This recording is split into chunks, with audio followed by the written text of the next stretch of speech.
Welcome back to my channels, guys. This is Shubham at Gen Z Learners. On your request, बहुत सारे बच्चे मुझे बार बार comment करके या फ़ोन पर ये पूछते हैं कि सर कोलिजन के ऊपर थोड़ा सा आप कंसेप्ट क्लियर करिए।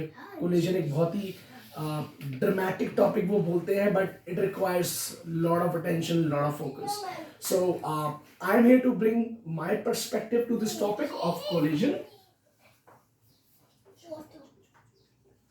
which is briefly divided in three parts. We have elastic collision,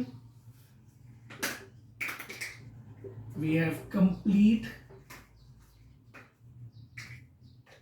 inelastic collision, and there is something called inelastic collision.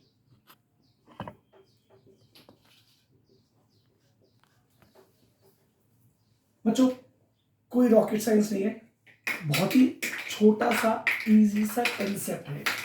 तीनों के तीनों कोलिजन का बेस है काइनेटिक एनर्जी. इलास्टिक कोलिजन में kinetic energy is never lost, और you can say it is conserved. Inelastic collision में it is completely lost.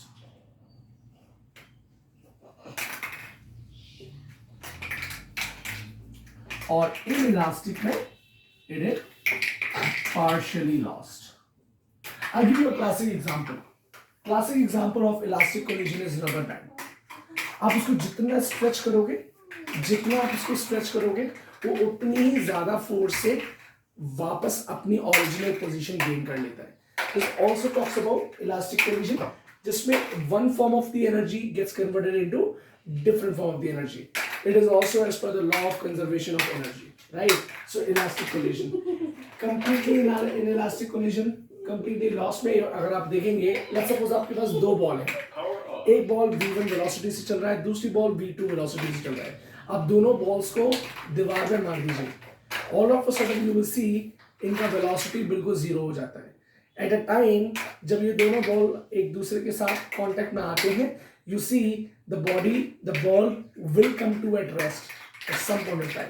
This is called complete inelastic collision. मेरे next lecture में मैं आपको इसी का डेरिवेशन प्रूव करके दिखाऊंगा हाउ इनइलास्टिक कोलिजन वर्क्स, जिसमें दिखता है कि kinetic energy will be lost, right? तब तक के लिए बने रहिए. Thank you.